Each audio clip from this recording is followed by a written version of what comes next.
கர்த்தர் பெரியவர். ஆமென். திருப்பிக் கொள்ளுங்க. சங்கீதங்களின் புஸ்தகம் 119 சங்கீதம் அதனுடைய 25வது வசனம். ஒரு 15 நிமிஷம் தான் இந்த காரியங்களை சொல்லி அப்படி நான் ஜெபிக்கலாம் என்று விரும்புகிறேன். சங்கீதம் 119 அதனுடைய 25. நல்ல கவனிங்க. இங்க சங்கீதக்காரனாகிய தாவீது இப்படியாக சொல்லுகிறார், என் ஆத்துமா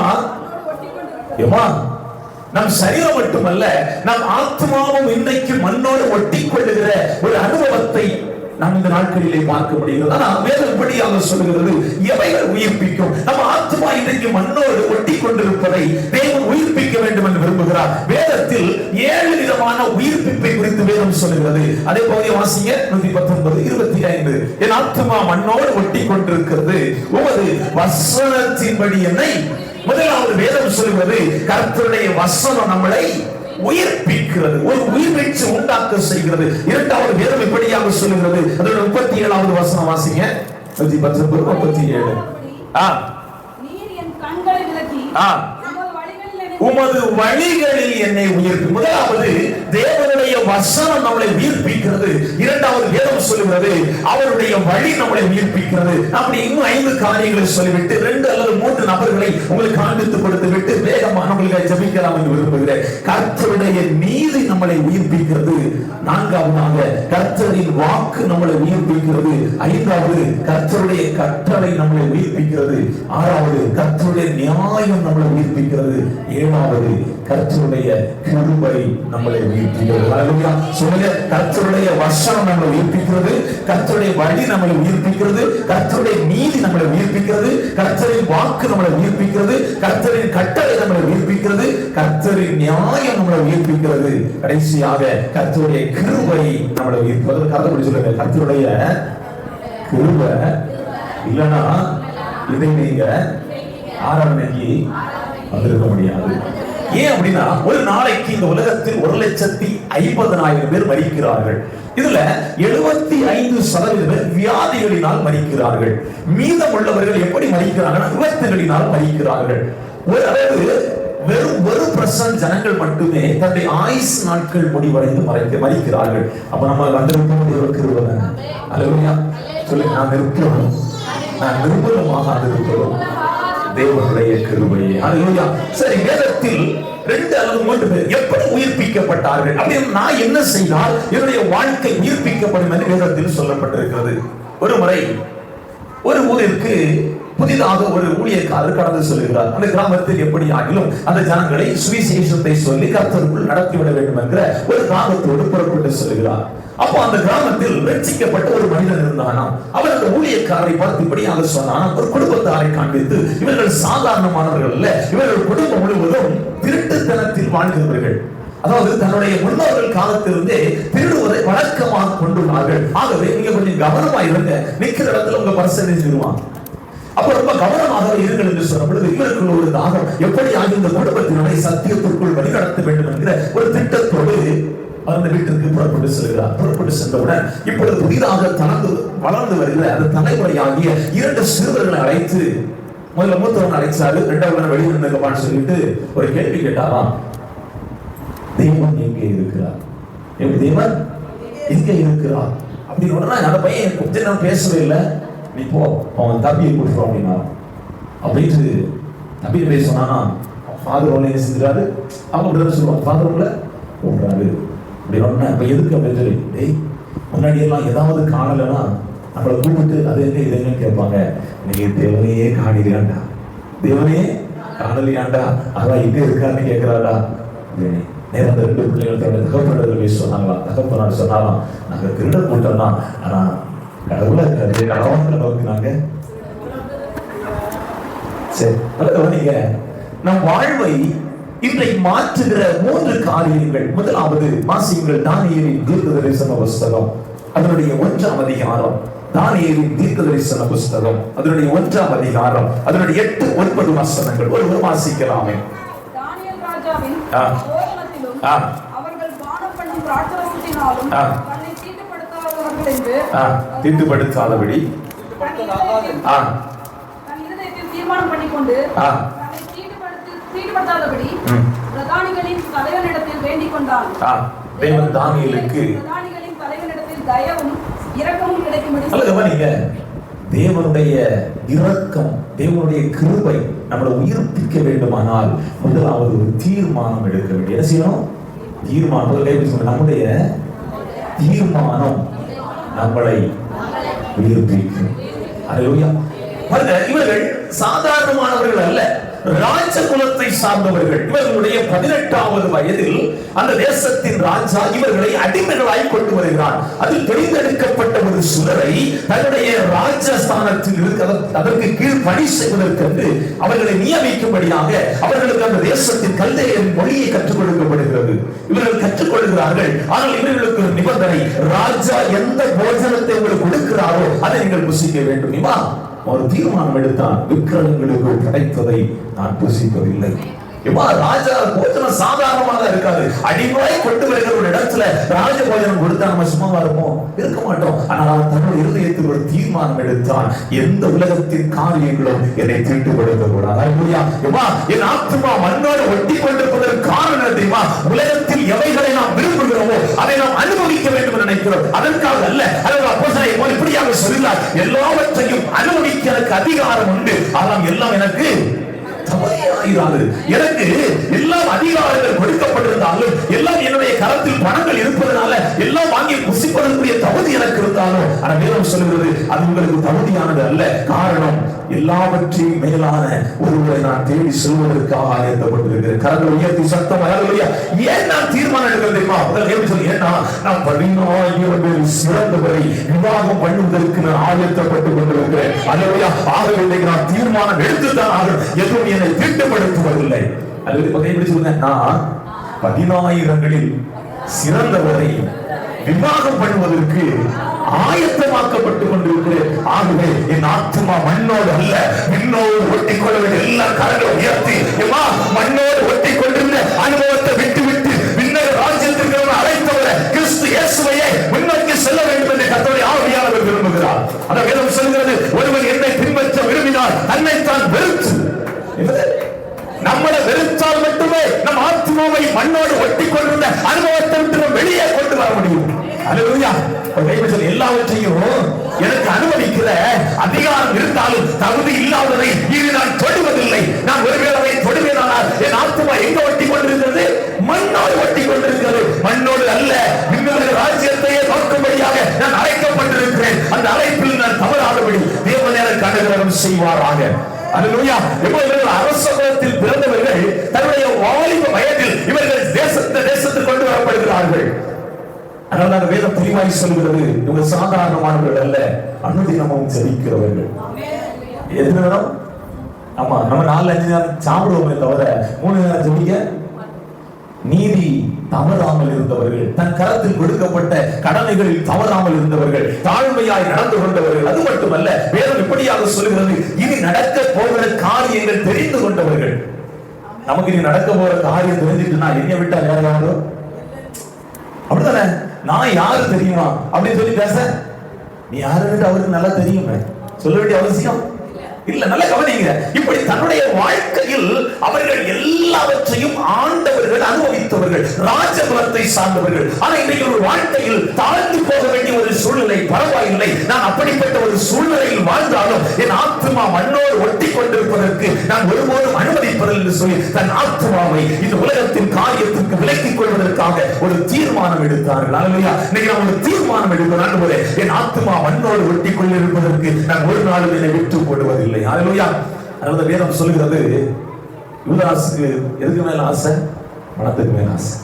ஒரு கைவி சொல்லுங்க, நீங்க பண ஆசை உள்ளவர்களா இருந்தா உங்க ஆத்துமா விண்ணகம் செல்வது இல்லை. அப்ப எங்க போவோம்?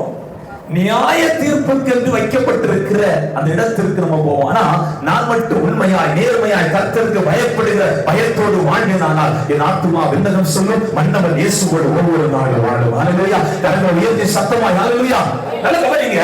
இவர்கள் எடுத்த தீர்மானத்தில் உறுதியாக இருந்ததனால வேதம் இப்படியாக சொல்லுகிறது, எல்லாரை காட்டிலும் அவர்கள் விசேஷித்தவர்களாய் மாறினார்கள். அல்லேலூயா. ராஜா பார்க்கிறான், இப்படி சொல்லப்படுகிறது, எல்லாரை காட்டிலும் 10 மடங்கு சமர்த்தர்களாய் கண்டான். உலகத்தின் ஒத்த வேஷம் தரித்து நாம் வாழாமல் இருந்தோமானால் 10 மடங்கு என்ன 1000 மடங்கு கூட தேவன் நம்மளை சமர்த்தர்களாய் மாற்ற முடியும். கரங்களை உயர்த்தி என் ஆத்துமா மண்ணோடு ஒட்டி கொண்டிருப்பதை தேவன் விரும்பவில்லை. அடிக்கடி சொல்லுவேன், அவர் நமக்காய் சிந்தின ரத்தம் நமக்கு கிடைச்சது ஃப்ரீ, இலவசம். இந்த உலகத்தின் மனிதர்கள் ஒண்ணு வாங்கினா ஒண்ணு சொல்லுவாங்க, அந்த ஒண்ணுக்கு சேர்த்து பைசா வாங்குவானா வாங்க மாட்டாங்க, எதுவும் இலவசமா தர மாட்டாங்க. அந்த வேதம் சொல்கிறது நமக்கு கொடுக்கப்பட்ட அந்த ரட்சிப்பு இலவசமாக. அல்லேலூயா. ஆனா அவருக்கு சும்மா கிடைக்கலமா, பெரிய கிரயம் செலுத்தி இருக்கிறாரு. நமக்கு தான் இலவசம், அவர் கிரயம் செலுத்தி நம்மளை மீட்டெடுத்து வைத்திருக்கிறார். அப்ப நம்ம ஆத்மாவை குறித்த பாரம் யாருக்கு அதிகமா இருக்கும்? யாருக்கு இருக்கும்? தன்னை தனக்கு உண்டான எல்லா மேன்மைகளை வெறுத்து நமக்காக இறங்கி வந்தார் அல்லவா? அந்த விண்ணரசில் ராஜாவாக இருக்க வேண்டிய தேவன் எல்லாவற்றையும் வெறுத்து விட்டு எப்படி வந்தாரு? அடிமையின் கோலம் எடுத்து அல்லவா வந்தார். அவர் எத்தனை வேதனைப்படுவார். அதனால ஒரே ஒரு வார்த்தை மட்டும் சொல்லேன், ரத்த சாட்சியா மறிக்காட்டும் பரவாயில்லை, அவர் ரத்தத்துக்கு சாட்சியா மறித்திருங்க. அல்லேலூயா. உயர்த்தி சத்தமா அல்லேலூயா. 8 சிந்தின ரத்தம் வெளியேறப்பட்டது. வேற ஒண்ணு இல்ல, அவர் சிந்தின ரத்தத்துக்கு நம்ம விலை கொடுக்கணும்னா கொடுத்துருவீங்களா? அம்பானி கொடுத்துட மாட்டான், பில்கேட்ஸும் கொடுத்துட மாட்டான். உலகத்தில் எந்த பணக்காரனும் கொடுக்க முடியாது அவருடைய ரத்தத்திற்கு இல்லையா? வேதம் சொல்கிறது அது விலை மதிக்க முடியாது. இந்த கையில இருக்க வேதம் கூட விலை மதிக்க முடியாதுதான். ஆனால் எல்லாரும் வாங்கி பயனடைய வேண்டும் என்பதற்காகவே ஒரு விலை கொடுக்கப்பட்டிருக்கிறது. ஆனால் அவருடைய ரத்தத்திற்கு விலை மதிப்பு. அதனாலதான் விலை கொடுத்தாரு வாங்க, அதனால ஃப்ரீயா இருந்திருக்கிறார். கைப்பிடிச்சிருக்கு, இலவசமா ஏற்றீங்க, அதனால இலவசமாவே கொடுங்க. அல்லேலூயா. கடந்த 2 நாளுக்கு முன்னாடி நம்ம தேவ மனிதரை சந்தித்த பொழுது அங்க இடத்துல ஒரு வார்த்தை சொன்னாங்க, நான் எங்கு சென்றாலும் காணிக்கை வாங்குவதில்லை. என்னுடைய மனைவி வேலை பார்க்கிறாங்க, நான் 1 நேரமா ஊழியம் செய்யறேன், அது எனக்கு போதுமானதா இருக்கு. எந்த ஊழியக்காரங்களாவது போதும்னு சொல்லியிருக்காங்களா? இல்லைன்னு சொல்ல அதுக்கு முன்னாடி ஒருத்தர் இருக்காரு, எனக்கு அது போதும், எனக்கு தேவன் தந்திருக்கிற அந்த நன்மைகள் எனக்கு அந்த மாசம் எனக்கு போதுமானதா இருக்கு, அதனால நான் யாரிடத்தில் வாங்குவது இல்லை. நல்ல கவனிங்க, நான் அடிக்கடி சொல்லுவேன், நமக்கு போதும் அப்படின்னா அடுத்த ஆளுக்கு என்ன செய்யணும்? பகிர்ந்து கொடுக்க வேண்டும். அதனால்தான் தேவனுடைய ஆசீர்வதிக்கிறார். அல்லேலூயா. கரங்களை சத்தமாய் அல்லேலூயா. முதல்ல அவர் வேதம் தெளிவாய் சொல்கிறது, அவர் எடுத்த தீர்மானம் இந்த மண்ணோடு ஒட்டி கொண்டிருந்த அனுபவத்தை விட்டு அவரை மேல் நோக்கி செல்லும்படியா. ஏன் தெரியுமா? இன்னைக்கும் அந்த தானியேல் பேசப்படுவதற்கு காரணம் அவருக்கு தெரியும், நான் இந்த பூமிக்குரியவன் அல்ல, நான் விண்ணுக்குரியவன். அல்லேலூயா. கரங்களை சத்தமாய் அல்லேலூயா. நீங்க தீர்மானம் எடுத்தா ராஜா ஒரு தீர்மானம் எடுப்பார். வாசிங்க தானியேல் 6ஆம் அதிகாரம். தானியேல் 6ஆம் அதிகாரம் அதனுடைய 2வது வசனம். ராஜாவுக்கு நஷ்டம் வராதபடிக்கு அந்த தேசாதிபதிகள் கணக்கு ஒப்புவிப்பதற்காக அவர்களுக்கு மேலாக 3 பிரதானிகளை ஏற்படுத்துவது தரியுவுக்கு நலம் என்று கண்டது. இவர்களில் தானியேல் ஒருவனாய் இருந்தான். யாரு? தானியேல் எடுத்த தீர்மானம் அவனை தேசத்தில் அறியப்படுகிற ஒரு நபராய் மாற்றியிருக்கான். அல்லேலூயா. அன்னைக்கு அந்த போஜனம் சாப்பிடும் போது எல்லாரும் தானியேலை கண்டிப்பா எடுத்திருப்பான். என்னடா புழைக்க தெரியாதவனா? அப்படி சொல்லுவாங்களா சொல்ல மாட்டாங்களா? புழைக்க தெரியாதவன் என்று ஒரு மனுஷன் இப்படி சொன்னாரு. யார் உண்மையா இன்றைக்கு வாழ்கிறார்களோ அவர்களை பார்த்து உலகம் சொல்கிறது புழைக்க. உண்மைதானே? உண்மைதானே? தப்பு செய்ய தெரியாதவன் பிழைக்க தெரியாதவன். அவன் தப்பு செய்ய தெரியாம இல்ல, ஏற்கனவே செஞ்சுட்டு இருந்தவன் தான். தேவனை என்றைக்கு அறிந்தானோ அன்றிருந்து என் ஆத்துமா மண்ணோடு ஒட்டி கொண்டிருக்க கூடாது என்பதை சரியாக புரிந்ததினால் அவர்கள் உண்மையாய் வழி நடத்தப்படுகிறார்கள். அவனுக்கு எல்லாம் தெரியும். சில சொல்லுவாங்க, கையை கொடுத்தா கூட கடிச்சு முழுங்கிடுவான்டாமே, நம்மள கடிக்க கூடாதுன்னு இல்ல, செய்யக்கூடாது என்பதற்காக அவர் கர்த்தருக்கு பயந்து இருக்கிறான். அல்லேலூயா. முதலாவது வேதம் சொல்கிறது, அவன் எடுத்த தீர்மானம் அவன் இந்த மண்ணிற்குரியவன் அல்ல, விண்ணிற்குரியவன் என்பதை காண்பித்தது. 2வது தானியேலின் தீர்க்கதரிசன புஸ்தகம் அதனுடைய 3வது அதிகாரம் எடுத்துக் கொள்வோம் என்றால் அங்கு வேதம் எப்படியாக சொல்கிறது? அதனுடைய 15வது வசனம் வாசிங்க. இப்போதும் எக்காளம், நாகசுரம், கின்னரம், வீணை, சூரமண்டலம், தம்புரு முதலான சகலவித கீத வாத்தியங்களின் சத்தத்தையும் நீங்கள் கேட்கும்போது தாழ விழுந்து நான் பண்ணி வைத்த சிலையை பணிந்து கொள்ள ஆயத்தமாய் இருந்தால் நல்லது. பணிந்து கொள்ளாதிருந்தீர்களே ஆகி அந்நேரமே எரிகிற அக்கினி சூளையின் நடுவிலே போடப்படுவீர்கள். போதும், நல்ல கவனிங்க. இந்த பகுதி நமக்கு தெரியும். எத்தனை அடி உயரம்? அந்த 2வது வசனம் சொல்லுகிறது, நேபுகாத்நேச்சர் 6 முழ அகலமும் ஒரு பொற்சிலையும் பண்ணுவித்து பாபிலோன் மகாணத்தில் இருக்கிற தூரா என்னும் சமபூமியிலே நிறுத்தினான். அங்கு எல்லாரும் வரவழைக்கப்படுகிறார்கள். அதாவது அந்த கல்தைய தேசத்தின் ராஜாக்களுக்கு ஒரு குணம் உண்டு. அந்த பாபிலோன் தேசத்து ராஜாக்களுக்கு குணம் உண்டு. என்ன தெரியுமா? முதல்ல தானியேலின் காலத்துல அவன் சொல்லுவான், என்ன தவிர வேற யாரையும் வணங்கக்கூடாது. எத்தனை நாள்? 30 நாள். ஏன்னா அவன் சொல்ல, நான் தான் கடவுள், என்னதான் வணங்கணும். 2வது சொல்லுவான், நான் நிறுத்தினது தான் கடவுள் அப்படிங்கிறான். இப்படித்தான் இந்த உலகம் சொல்லுகிறது. அவர்கள் நிறுத்தினதை கடவுள் என்று சொல்லுகிற ஒரு கூட்டம் இன்னொரு கூட்டம் சொல்லுங்க, நான் தான் கடவுள் சொல்லுது. பாக்குறீங்களா? அநேகர், எனக்குலாம் ஒரு மனுஷனை பார்த்தேன், சாய்பாபாவுக்கு கால கழுவி குடிப்பாங்க. நம்மளை போல ஒரு சாதாரண ஒரு மனிதர் நிறைய மாயஜாலங்கள்லாம் செய்வாங்க. மந்திர வித்தை, அது நிறைய பேருக்கு தெரியாது. அது மந்திரம் இல்லை, தந்திரம். ஆமா, பாலே இருக்காது, அது கொடுத்து பாலம் எடுப்பாங்க. அப்படிப்பட்ட காரியங்கள் அவங்க தந்திரமாய் செய்து ஜனங்களை தன்வசம் இழுத்துக் கொண்டதினால் அநேக ஜனங்கள் அவரை தெய்வம் என்று பின் சென்றார்கள். இன்னைக்கும் வணங்கிட்டு இருக்கிறாங்க. நாங்கள் ஒரு நாள் போயிருந்தோம், நாங்கள் ஒரு 5-6 பேர் சேர்ந்து செடிக்க போயிருந்தோம். உள்ள போயிட்டோம். அங்க சொல்றாங்க, அவர் அன்னைக்கு எரித்து, அதாவது அவர் பத்த வைத்து தீ இன்னைக்கு எரிந்து கொண்டு இருக்கிறார் என்று. ஒரு இடத்துல நெருப்பம் போடுனா அது எப்போ உள்ள கட்டையை போடப்பட்டு அது 24 hours எரிஞ்சுட்டே இருக்கும். அன்னைக்கு அவர் பத்த வச்சு இன்னைக்கு எரிஞ்சிட்டு இருக்கும். உங்களுக்கு நம்பிக்கை கூட நம்பிக்கை. நல்ல கவனிங்க. இவன் சொல்றான், நான் நிறுத்தின பொற்சிலையை தவிர வேறு ஏதாகிலும் நீங்கள் வணங்கினால் எங்க போடப்படுவீங்க? எனக்கு நல்ல கவனிங்க. 2வது ஒரு வாய்ப்பு கொடுக்குறான் பாருங்க. எல்லாருக்கும் ஒரு வாய்ப்பு தான் கொடுக்கப்பட்டது. ஆனா சாத்ராக், மேஷாக், ஆபேத்நேகோ 2வது வாய்ப்பு கைப்பிடிச்சிருக்காங்க. நம்ம பாவம் செய்வதற்கு கூடுதலாக கூட வாய்ப்புகள் கொடுக்கப்படலாம். அப்படிதானே? 2வது நல்ல கவனிங்க. பக்தி வைராக்கியம் அவர்கள் இந்த மண்ணுக்குரியவர்கள் இல்லை என்பதை அங்கே நிரூபித்து காட்டினார். சொல்றான், ஒய் உமக்கு நான் உத்தரவு சொல்ல வேண்டிய அவசியம் சொல்லிதான் பாருங்களேன் அவர்கிட்ட அடிகார்ட்ட. ஆனா இவர்களுக்குள் இருந்த பக்தி வைராக்கியம் சொல்றாங்க, இதை குறித்து ராஜாவே உமக்கு நாங்கள் உத்தரவு சொல்ல வேண்டிய அவசியம் இல்லை. ஏன் தெரியுமா? அவர் எங்களை எரிகிற அக்கினி சூளைக்கு மாத்திரம் அல்ல, உமக்கு தப்புவிக்க வல்லவர். அவர் எங்களை தப்புவிக்காமல் போனாலும் நீர் நிறுத்தின சிலையை நாங்கள் என்ன செய்வதில்லை, வணங்குவதில்லை என்கிற பக்தி வைராக்கியம் அவர்களை அங்கே யார் என்பதை நிரூபித்து காட்டுகிறது. நடந்தது என்ன தெரியுமா? முதலாவது வேதம் சொல்கிறது, அவர்கள் தங்களுக்குள் இருந்த பக்தி வைராக்கியத்தை வெளிக்காட்டின போது பரலோக ராஜ்யத்திலிருந்து தேவன் இறங்கி வந்தார். எல்லாரும் கரங்களை உயர்த்தி, தேவ ஜனங்களே, எனக்குள் இருக்கிற பக்தி வைராக்கியம் தேவனை பரலோகத்தில் இறங்கி வர பண்ணும். அதோடு நிறுத்திவிடாது. ராஜாவை ராஜஸ்தானத்தில் இறங்கி வர செய்தது எங்கு தெரியுமா? அவர்கள் அக்கினி சூளையின் அருகாமையில். ராஜா சொல்றா, பக்கத்துல வந்து, உன்னதமான தேவனுடைய அரசரே, நீங்க வெளியே வாருங்கள். கரங்களை உயர்த்தி சத்தமா ஹல்லேலூயா. என்னை மட்டுமல்ல, என் கட்டுகளை அவிழ்க்கும் பரலோக ராஜ்யத்தில் அவரை இறங்கி வர பண்ணும். சிங்காசனத்தில் இருக்கிற ராஜாவை கீழே இறங்க பண்ணும். மெய் தெய்வம் யார் என்பதை அநேகருக்கு அறிய பண்ணும். அதோடு நின்று விடாதபடி அதனுடைய 3வது அதிகாரம் அதனுடைய கடைசி பகுதிப்படியாக சொல்கிறது, சாத்ராக், மேஷாக், ஆபேத்நேகோவை அதனுடைய 30வது வசனம் சொல்லுங்க, நான் கர்த்தருக்காய் பக்தி வைராக்கியம் பாராட்டுவேனால் நான் இருக்கிற தேசத்தில் என்னை உயர்த்துவதற்கு அவர் போதுமானவராய் இருக்கிறார். கரங்களை உயர்த்தி சத்தமாய் ஹல்லேலூயா. போனவனை அக்கினி பட்சித்தது, போட்டவனை பட்சிக்க ஏன் தெரியுமா? அவர் எரிகிற அக்கினி சோலையிலும் என் தேவனாய் கர்த்தர் நமக்காக அவர் வெளிப்பட முடியும், தரிசனமாக முடியும். அவரையும் அவர் பிள்ளைகளையும் இந்த பூமியில காணப்படுகிற எதுவும் பட்சிக்கவே முடியாது. ஆகவே நான் சொல்றேன், என் ஆத்துமா மண்ணோடு அல்ல விண்ணோடு ஒட்டி போட வேண்டும் என்று ஆவியானவர் எதிர்பார்க்கிறார். எல்லாரும் கரங்களை உயர்த்தி, என் ஆத்துமா மண்ணோடு ஒட்டி கொண்டிருக்கிறது, என் ஆத்துமாவை உயிர்ப்பிப்பீராக சொல்லுங்க, உயிர்ப்பித்து உண்டாக்கப்படுவதாக. ஹல்லேலூயா. 3வது தானியேல் 6ஆம் அதிகாரம் அதனுடைய 23வது வசனம். தானியேல் 6ஆம் அதிகாரம் அதனுடைய 23ஆம் வசனம் வாசிக்கலாமே.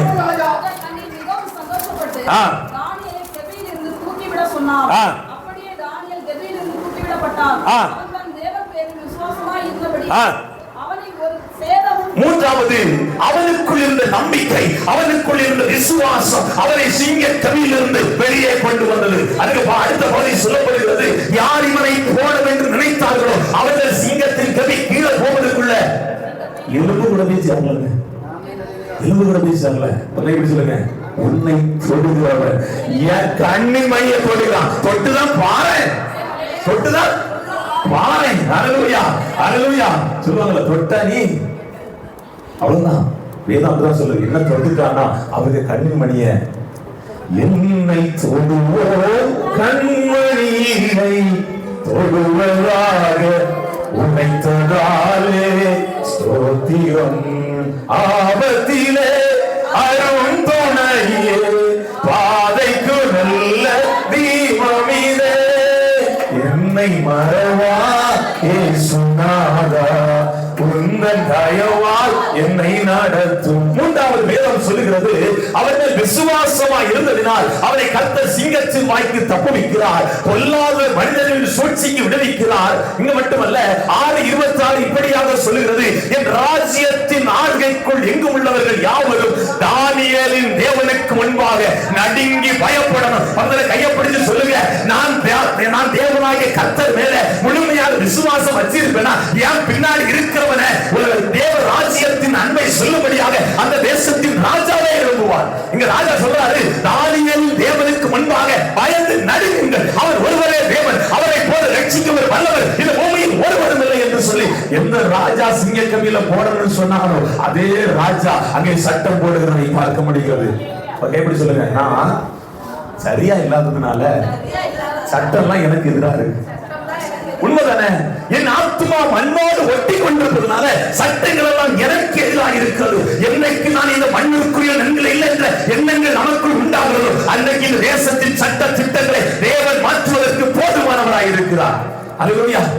நான்காவதாக எஸ்தரின் சரித்திரம். அதாவது வேதத்தில் 3 சரித்திரம் உண்டு. ஒன்று ரூத்தின் சரித்திரம், ஒன்று யோபுவின் சரித்திரம், இன்னொன்று எஸ்தரின் சரித்திரம். வாசிக்கலாமே. 5ஆம் அதிகாரம் அதனுடைய 16-17 வசனங்கள். எஸ்தர் 5 அதனுடைய 16-17 வசனங்கள். எஸ்தர் 5:6-7 வாசிங்க. திராட்சரசம் பரிமாறப்படுகையில் ராஜா எஸ்தரை பார்த்து, உன் வேண்டுதல் என்ன? அது உனக்கு கொடுக்கப்படும். நீ கேட்டது என்ன? நீ ராஜ்யத்தில் பாதி மட்டும் கேட்டாலும் கிடைக்கும் என்றார். மூன்றாவது நம்மளுடைய உபவாச ஜெபம். நாம் இந்த மண்ணுக்குரியவன் அல்ல விண்ணுக்குரியவன் என்பதை காண்பீர்கள். கவனிங்க, இங்க ராஜா கேட்கிறாரு, நீ இந்த ராஜ்யத்துல பாதியை கேட்டாலும் உனக்கு தரேன். எம்மா அவன் கேட்கிறார், ராஜ்யத்துல எனக்கு பாதி வேண்டாம், என் ஜனங்கள் எனக்கு வேண்டும். அப்படி எழுந்துங்க சொல்லுங்க, என் ஜனங்கள் எனக்கு வேண்டும். மண்ணோடு ஒட்டி கொண்டிருக்கிற ஜனங்களை எங்களுக்கு நீ தருவீராக. எல்லாரும் அப்படி எழுந்து நின்று, ஆண்டவரே, நான் ஒரு நாள் இந்த மண்ணோடு ஒட்டி கொண்டு வாழ்ந்தேன், என் ஆத்மா இந்த மண்ணோடு ஒரு நாள் ஒட்டி கொண்டிருந்தது, என்னையும் தேடி வந்தீர் அல்லவா, அந்த அன்பை நான் புரிந்து கொண்டேன் அல்லவா, அந்த அன்பை அனைவருக்கு சொல்லும்படியான ஒரு கிருபை எங்களுக்கு தருவீராக. ராஜா கேட்கிறார், எஸ்தரே உனக்கு என்ன வேணும்? ராஜ்யத்துல பாதி கேட்டு வந்தேன். எம்மா நீ எனக்கு ராஜ்யத்துல பாதியெல்லாம் தரண்டா. என் ஜனங்களை அழிக்கும்படியாக நீ திட்டம் போட்டுக் கொண்டிருக்கிறாயே, அந்த திட்டத்தை செயல்படுத்துகிற, அந்த பொருளாதாரை வீழ்த்துகிற ஒரு அதிகாரத்தை என் கரத்தில் கொடு. உபவாசித்து ஜெபித்தார்கள். வேதம் தெளிவாய் சொல்கிறது, எனக்கு ராஜ்யம் முக்கியம் அல்ல, ராஜ்யத்தில் வாழ்கிற ஜனங்கள் முக்கியமானவர்கள். நடந்தது தெரியுமாங்க? எந்த ஆமான் இந்த ஜனங்களை தூக்கிலிட்டு கொலை செய்யும்படியாய், எந்த மொர்தெகாயை தூக்கிலிட்டு கொலை செய்யும்படியாய் திட்டம் போட்டிருந்தாரோ அதே தூக்கு மரம் எந்த மொர்தெகாய் தூக்கி போட நினைக்கப்பட்டதோ அதே மொர்தெகாய் ஆமானை தூக்கிலிடுகிறான். ஆமான் மொர்தெகாய்க்கு ஒரு தூக்கு மரத்தை செய்தான். ஆனா மொர்தெகாய் ஆமான் குடும்பத்திற்கு 10 தூக்கு மரத்தை உண்டு பண்ணினான். தேவ ஜனங்களே, உங்களுக்கு விரோதமாய் உருவாக்கப்படுகிற எந்த ஆயுதம் வாய்க்காதே போகும் என்று சொல்ல பரிசுத்த ஆவியானவர் இந்த இடத்தில் வந்திருக்கிறார். எனக்கு ராஜ்யம் தேவையில்லை, ராஜ்யத்தில் காணப்படுகிற ஜனங்களை, ஆத்துமாக்களை எங்களுக்கு நீர் கொள்ளை பொருளாய் தருவீராக. சொல்லுங்க, ஆத்துமாக்களை குறித்த பாரம் என்னை நிலப்பட்டு. சொல்லுங்க, ஆத்துமாக்களை குறித்த பாரம் என்னை நிலப்பட்டு. எத்தனையோ ஆத்துமாக்கள் அழிந்து போய் கொண்டிருக்கிறார்கள், பாதாளத்தில் போய் கொண்டிருக்கிறார்கள். அவர்களை அந்த மண்ணோடு ஒட்டி கொண்டிருக்கிற அனுபவத்தை விட்டு விடுவிக்கும்படியாய், உயிர்ப்பிக்கும்படியாய் பரிசுத்த ஆவியானவர் ஜெபிக்கிற ஆவியை, உபவாசி ஜெபிக்கிற ஒரு கிருபையை கர்த்தருடைய ஆவியானவர் கொடுப்பீராக. எழும்பி சீயோரே உன் வல்லமையை தரித்துக் கொள், தூசியை உதறிவிட்டு எழுந்து. எம்மா நீ இந்த மண்ணோடு ஒட்டி கொண்டிருப்பாயானால் உன்னை இந்த பூமியில் காணப்படுகிற புழுதிகள் உன்னை எழுந்து விடாதபடி தடை பண்ணும். தூசியை உதறிவிட்டு எழுந்து, இனி மண்ணுக்குரியவன் அல்ல விண்ணுக்குரிய நிம்மதியை காண்பிக்க வேண்டிய நாட்கள் வந்துவிட்டது. எவஜனங்களே, நடந்து வர தெரியுமா? சட்ட திட்டங்கள் மாற்றி எழுதப்பட்டது. எந்த ஆமான் இவர்களை கொலை செய்ய திட்டம் வைத்திருந்தாரோ அதே கூட்டத்தாரை சங்கரிக்க முடியாது. வேதம் தெளிவாய் சொல்கிறது. எவஜனங்களே, சட்ட திட்டங்கள் மாற்றி எழுதப்பட்டது. நான் சொன்னீங்களா, நம்ம சரியா இருந்தா எல்லாம் சரியா இருக்கும். நான் சரியில்லை, அதனால ஒண்ணும் சரியில்லை. நம்ம சொல்லிட்டு இருக்கோம் அவங்க சரியில்லை, இவங்க சரியில்லை, நம்ம சரியில்லை. உண்மை இல்லையா? நான் ஒத்துக்கொள்கிறேன். நான் சரியில்லை, நம்ம சரியில்லை, நம்ம சரியா இருந்தா எல்லாம் சரியா இருக்கும். பிறரை அல்ல, ஏன் கண்ணில கிடக்க உத்தரத்தை பார்க்காம பிறர் கண்ணில் இருக்க துருமையை நோக்குவது என்ன? தேவஜனங்களே, என் ஆத்மா மண்ணோடு ஒட்டி கொண்டிருப்பதை தேவன் விரும்பவில்லை. அவர் வசனங்களை உயிர்ப்பிக்கிறது, அவர் வார்த்தைகளை உயிர்ப்பிக்கிறது. அந்த கிருபை நம்மளை உயிர்ப்பிக்கும்படியாக இந்த இடத்துல வந்திருக்க தேவஜனங்களே, நான் தேடி செல்லவில்லை, அவர் என்னை தேடி வந்து மீட்டெடுத்தார் அல்லவா? அதே போல அநேக ஜனங்களை மீட்டெடுக்கும்படியாக அந்த ஆத்மாக்களை குறித்த வாரத்தை கர்த்தருடைய ஆவியானவர் எங்களுக்கு தருகிறாரே. ஆமாண்டவரே, செய்யும்படியால் இனி நாங்கள் மண்ணோடு ஒட்டி கொண்டு வாழ்கிற அனுபவங்கள் இல்லாதபடி, இந்த உலகத்திற்கு ஒத்த வேஷம் தரித்து வாழ்கிற அனுபவங்கள் எங்களுடைய வாழ்க்கை இல்லாதபடி, கர்த்தருடைய சித்தம் என்னவென்று புரிந்து செயல்படும்படியால் பரிசுத்த ஆவியானவர் கிருபை செய்கிறார். இன்னும் தெளிவாய் சொல்கிறது, யார் ஆட்சி செஞ்சாலும் தானியேலின் காரியம் ஜெயமாயிருந்தது. யார் ஆண்டுட்டு கொண்டு எங்க காரியம் ஜெயமாயிருக்கிறது? என்னை ஆளுகை செய்வது இந்த உலகத்தின் ராஜாக்கள் அல்ல, உன்னதமானவராகிய இயேசு கிறிஸ்து என்கிற ராஜா என்னை ஆளுகை செய்கிறார். என்னுடைய காரியங்கள் ஜெயமாகத்தான் இருக்கும். அல்லேலூயா. சொல்லுங்க, நம்ம காரியம் இன்னைக்கு ஏன் ஜெயமா இல்லைன்னா அவருடைய ஆட்சிக்கு நம்ம வரல. எதுக்கு ஒத்துக்கொள்றீங்க? எதுவும் சொல்லுகிறது, தானியேலின் காரியமோ ஒரு அடிமையாய் கொண்டு வரப்பட்டவர், அவனுடைய காரியங்கள் ஜெயமாய் இருக்குமானால் பிள்ளைகளாக நம்மை தேர்ந்தெடுத்து வைத்திருக்கிறாரே, நம்முடைய காரியங்கள் ஜெயமாய் இருக்க வேண்டாமோ? யுவஜனங்களே, ஆத்மா மண்ணோடு ஒட்டி கொண்டிருக்காதபடி அந்த விண்ணோடு நோக்கி செல்லும்படி நமக்கு புறப்படுவோமா? நீங்க ஆயத்தமா? இப்ப ஆண்டவர் நீங்க ஆயத்தமா? எப்போது வருவீரப்பா, எப்போது வருவீரப்பா, இதயம் ஏங்குதப்பா, இதயம் ஏங்குதப்பா, எஜமானனே எஜமானனே என் இயேசு ராஜனே, உயிர் வாழும் நாட்களெல்லாம் ஓடி ஓடி உழைத்திடுவேன். உயிர் வாழும் நாட்களெல்லாம் ஓடி ஓடி உழைத்திடுவேன். அழைத்தீரே உம் சேவை. எல்லாருமே அந்த அழைப்பு இருக்குமா? தனிப்பட்ட ஒரு மனிதனுக்கு மட்டுமல்ல, எல்லார் மேலும் அந்த அழைப்பு இருக்கிறது. எல்லாரும் எழுந்துங்க, எல்லாரும் எழுந்துங்க, அடுத்தவர்களை பலப்படுத்துகிறார். எலும்பு சமந்து எழுந்துங்க, எலும்பு சீயோனே உன் மகமையை தரித்து போய் தூசி விட்டு எழுந்து என்று சொல்ல தெய்வம் நேரத்திலே வந்திருக்கிறார். சொல்லுங்கம்மா, நம்ம மண்ணுக்குரியவன் அல்ல, நான் இந்த மண்ணுக்குரியவன் அல்ல, இந்த உலகத்திற்குரியவன் அல்ல. தேவன் அழைத்து அழைப்பில் நான் உறுதியாக இருப்பேன். ஆனால் தேவராஜ்யத்தை சுதந்திரித்துக் கொள்ள முடியும்.